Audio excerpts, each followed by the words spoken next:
Hello, everyone. My name is Samuel Delabailly. I work for Parker Megit as a application specialist. I am based out of Montreal, Quebec, in Canada.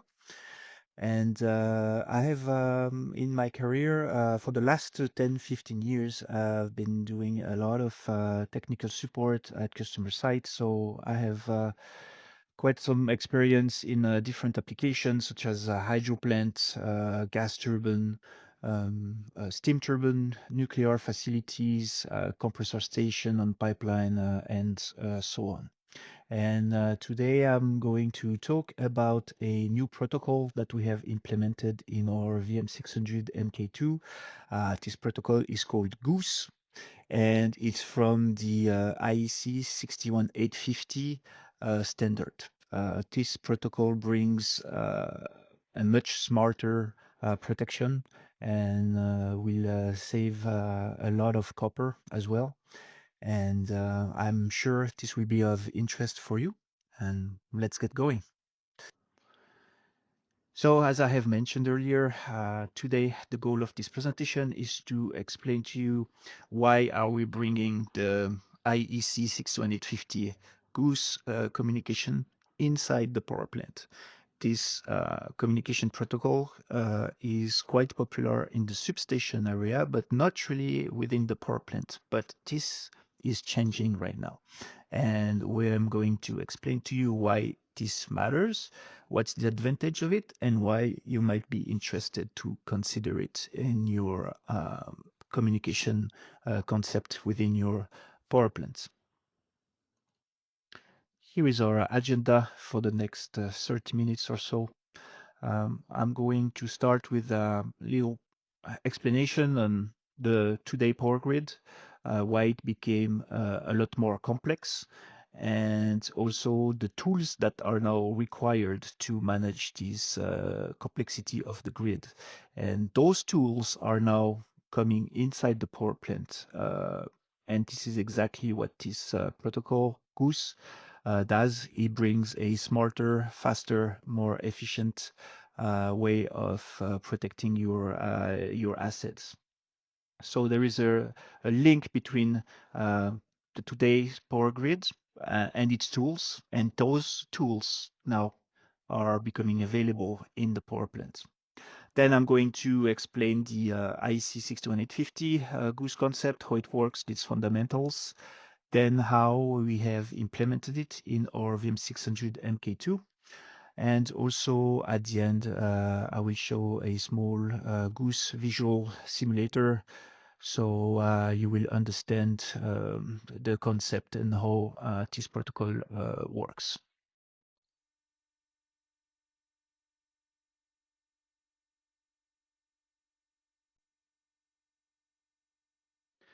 The electrical power grid has changed dramatically over the years. It has grown more complex, more capable, and more intelligent. Let's look at where it came from, where it stands today, and where it's heading. First, the past. The early power grid was simple, a handful of large centralized power plants, a limited network of transmission line. Electricity flowed in one direction only, from the plant to the customer. Operators run the system using basic controls, and when demand shifted suddenly, the grid struggled to keep up. Balancing supply and demand was a constant challenge. Today, grid looks very different. It's more complex, more decentralized, and it's powered by a growing mix of distributed energy sources such as solar panels, wind farm, battery storage, and more. To manage all of this, we rely on advanced control system like SCADA, which stands for Supervisory Control and Data Acquisition. This system gives operator real-time visibility and real-time response. The results, a grid that reacts faster, balances better, and run more efficiently than ever before. And finally, the future. The grid of tomorrow will be more complex. Expect more distributed energy. Expect microgrids. Expect smart grid technologies woven into everyday life. Artificial intelligence and machine learning will play a central role. This tool will monitor the grid, predict problems, and make decisions faster and more accurately than any human team could do. Most importantly, the future of the grid will be flexible, enough to absorb a massive amount of renewable energy and flexible enough to support a cleaner, more sustainable world.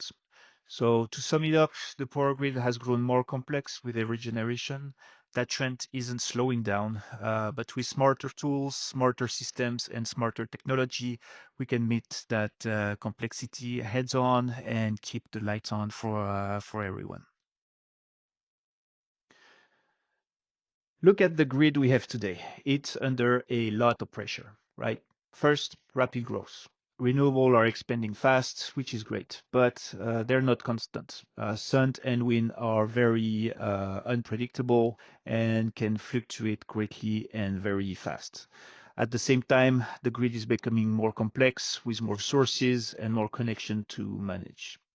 The second challenge is cybersecurity. So the grid is now highly connected and digital. That creates exposure to cyber threats, and those threats are already happening. Security is no longer optional. It's actually critical. Third, aging infrastructure. Much of the grid was built decades ago. Older systems fail more often, cost more to maintain, and reduce the overall reliability. Modernization is no longer a future need, is actually urgent in many parts of the world. Fourth, the lack of common standards. Different technology, regions, and legacy systems don't always work well together, and innovation is moving faster than standardization. Solving this requires collaborations and, of course, alignment. So, in short, growth, security, aging systems, and fragmentations. Those are the big challenge, but also a real opportunity to build a smarter, more resilient grid.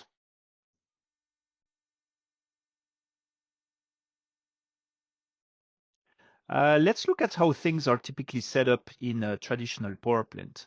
What we have are essentially two separate worlds. On one side, we have the monitoring systems. In this case, I took the vibration system as an example because that's what we do, but it can be any other monitoring equipment, basically. And this system are usually rack-based, and they are designed to measure the machine behavior, mechanical behavior with vibration monitoring. And they actually collect a lot of very useful data, such as vibration amplitude, frequency, FFT waveforms, and so on. On the other side, we have the protection and control systems, which basically takes action. So they take care of shutting down the machine if something goes wrong, or protect the plant in general. But when the monitoring system detects an anomaly in a traditional plant, it only communicates with the control system by a dry contact. So this is just a binary input, pretty much, trip or no trip. The control system doesn't see the underlying data, doesn't get any trend. Basically, it doesn't have any context. It's kind of if you're blindfolded and when someone poke you in the arm, you have to press a button. So it's very limited, and there's not much visibility on what's really going on. To improve the communication between the monitoring system and control systems, we need a fundamental shift on how we architect the communication between these two worlds. Instead of siloed system communicating through hardwire input-output and proprietary protocols, the digital plant uses open standards to create a unified, safe, and interoperable ecosystem. The keyword here is convergence, means mechanical protection systems talking directly to electrical protection systems using a common language. Also, there are other protocols that are quite popular in the power plants, such as Modbus, for example, but Modbus is not reliable enough to do this kind of protection for critical equipment. So why TCs matter? Because this is not an abstract technology discussion. The machine we protect are the revenue generating core of these plants, right? When a gas turbine experiences a vibration event that requires a trip, every millisecond counts pretty much because it's a loss of revenue. And beyond speed, the quality of the information exchange between the vibration system and the generator protection relay directly affects how well the plant can coordinate its response. Also, we can be a lot more reliable on how we trip units because we gather more information. So, for example, you can do a more advanced trip logic where you require some temperature information, vibration information, power quality information, I don't know, and so on. So those, if you aggregate all those data together, then you can come up with a very reliable and error-proof kind of trip and machinery protection concept.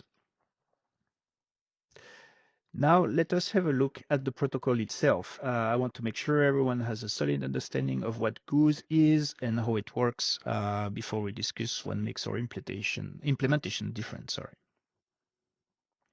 So IEC 61850, brief history. So IEC 61850 was originally conceived for substation, right?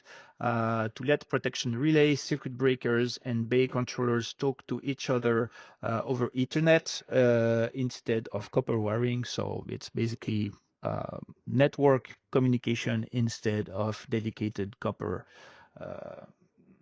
signals, right?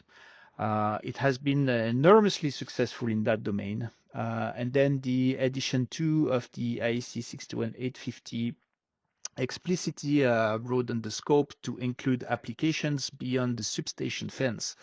So our GOOSE implementation aligns with this expanded vision completely, right? GOOSE is a real-time communication protocol standardized under IEC 61850, as I have mentioned several times before. It's designed for industrial automation and control system. It's widely used in the electric power industry for substation automation, as well as protection, control, and monitoring of transmission and distribution network. Beyond power, GOOSE also serves critical infrastructure in oil and gas, transportation, and water management. So essentially, anywhere real-time monitoring and control is required. Power plants are now gradually adopting the GOOSE communication model as well, and this is where we come into play with the VM600 MK2, where we have implemented this GOOSE protocol. So again, GOOSE stands for Generic Object Oriented Substation Events. Okay, so where are we implementing it? Because both owner of power generation and power distribution shows clear interest in this protocol for remote control, for example, and data collections and so on. So GOOSE is often preferred over other protocol for substation automation and control because of its advanced feature and capabilities. It's a very robust protocol and very reliable in harsh industrial environment, and also its ability to support real-time communication and advanced diagnostic information compared to, a dry contact alarm, as I explained before, open close system. This gives you a lot more information to be able to optimize your trip logics and make it a bit more complex and more centralized. You will see this in the next few slides. So just for the information, here we have a pilot project with this protocol with our big customer here in Canada, Hydro-Quebec.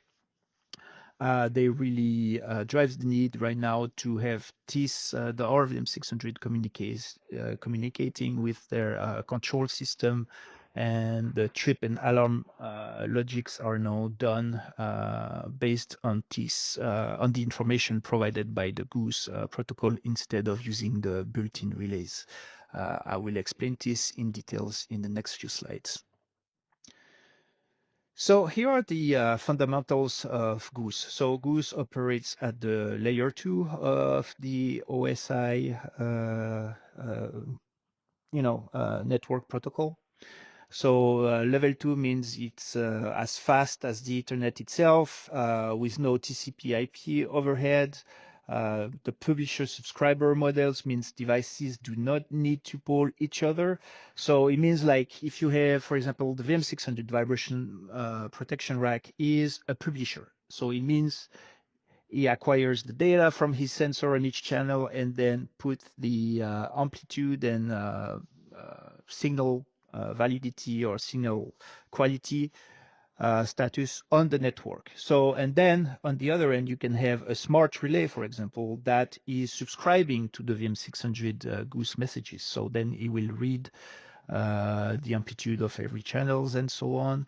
But it doesn't need to subscribe to everything that's on the network, right? So it's really, you can really select who, for the receiver, okay, I'm the smart relay. What device I want to read? I want to read the, I don't know, vibration monitoring rack. I want to read the power quality device. I want to read the temperature device and so on. So I can do my machinery protection based on those data.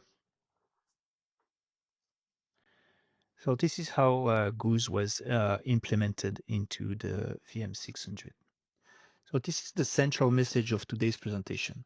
We're extending GOOSE into the power plant, specifically to enable the VM600 MK2 to communicate vibration alarm trip signals and machine status directly to smart protection relays over Ethernet. Okay, no intermediate input-output conversion, no marshalling panels, no copper between the vibration rack and the relay panel.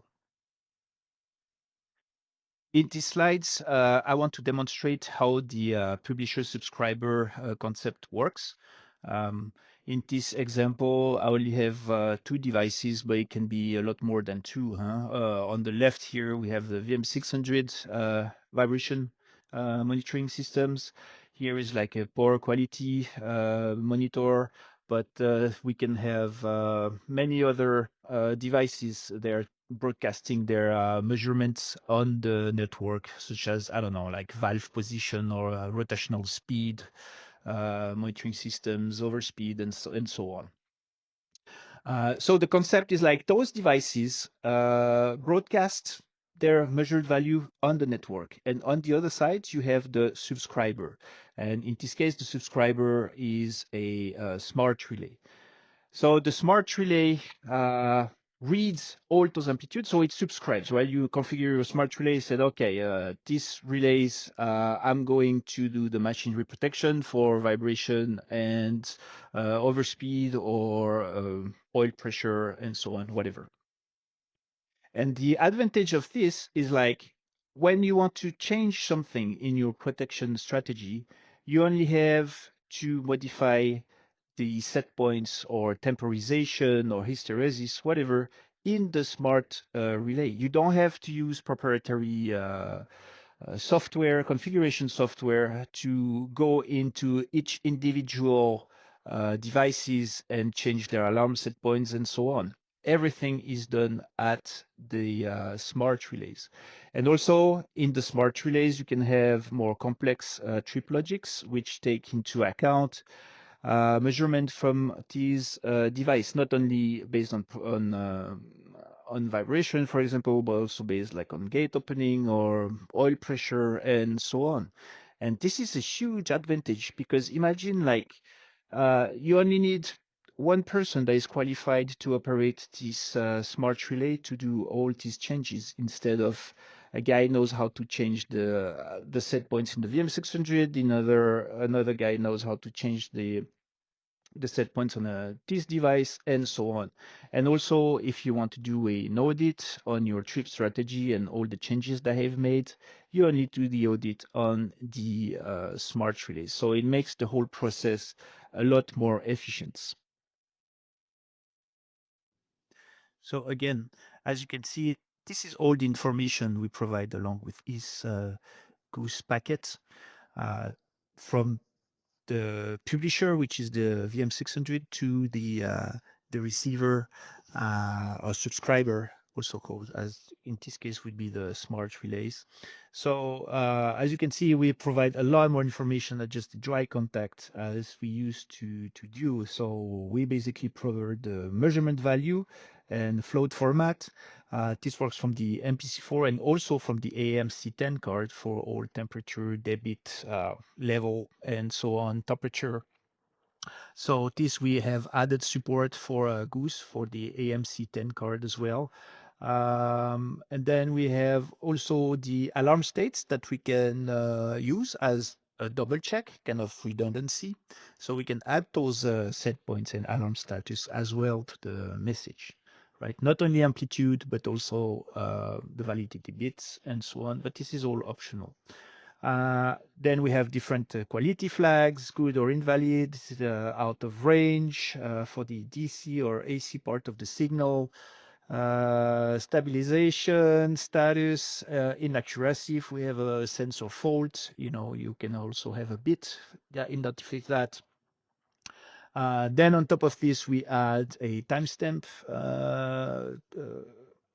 on each packet. So we know exactly when those packets were measured by the VM600, and the internal clock of the VM600 is, of course, synchronized with a NTP server on the network. So everything runs at the same time. We also have some simulation flags that you can change for commissioning purposes. So you can simulate those different states, which is very practical for system commissioning. For example, you can test all your logic, or like if this channel goes in alarm and this one goes to trip, then you can create very complex logics like that in the smart relays, and you can easily reproduce those with the simulator. Okay. And also the state and sequence number for event tracking and so on. Now, time for a little demo. Built a small HTML simulator that just demonstrates how GOOSE works.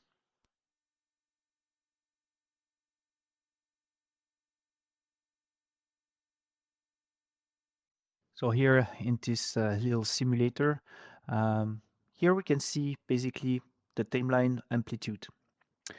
Imagine this black line here is the measured amplitude for one of the vibration channel of the VM600. Let's say it's a proximity probe, and that's the peak-to-peak rectified value here. So we'd be reading about, I don't know, 45 micrometer peak-to-peak, for example. Okay, so now we're in a steady state. We still, of course, have some variation because that's the reality. We never have like a full, complete stable signal. So it just always oscillate a little bit up and down because machine's running. And here we have around our signal a deadband. So this deadband is here, and I can configure how thick is the deadband. So that's part of the Modbus, GOOSE configuration. So you have to set your deadband per channel, for example. Then we have the Tmax value here, which is the heartbeat. So here we can see the heartbeat is happening at every second. We can go longer. I can increase it to, for example, let's say 3 seconds now. So every 3 seconds, the VM600 would send a refreshed value to the subscriber over the network. So in this case, it would send a value about 45, 46 micrometer every 3 seconds. And this way, the subscribers knows that it's alive and it gets refreshed data and so on. It's really a heartbeat. Okay, then we have the T-min. Here it's set at 1 millisecond, so very short. I'm gonna put it a bit wider here at 20 milliseconds. So now imagine that we are changing, the machine states is changing. So our amplitude, of course, is gonna move. So let's go up, and as you see, as soon as I crossed the deadband, I have more packet coming in, because as the amplitude changes, we are broadcasting the amplitude change over the network. And as soon as we cross the deadband, let's do it again, the deadband recenter. You see, it recenters immediately to the around the value that was broadcasted. All right. So this is exactly how it works. Basically, is when we have amplitude change, we send more packets over the network, so the subscribers are aware of the amplitude change. And of course, if, for example, your deadband is too small, for example, let's make it tiny. This is too sensitive. For example, for a steady state, we keep broadcasting packets, so it kind of spam the network and spam the receiver because this is not well configured. As you can see, we don't need to send that many amplitude updates over the network because we are very actually in a stable state. So this is a quite of an important parameter to adjust. It's just to avoid spamming the network. And then we have the T-min, for example. Now, if I change my amplitude quickly, there we go. We can see that's the time between the shortest time between two packets. And now it's 20 milliseconds, so it would be a 20 millisecond gap minimum between each packet. But we can go lower, for example, here at 1 millisecond, and you can see that the packets are a lot more compact. And we are sending it's more sensitive, right? We sending more packets for a changes, okay, and so on. So obviously here we can see the deadband following the signal, and it recenters as soon as you cross it, and that's pretty much how the GOOSE protocol works. So it's really based on amplitude change and around the heartbeat. Okay, I hope this clarify how the GOOSE works. And as you can see, it's really based on amplitude changes. We send more packets. If it's stable, we send less packets.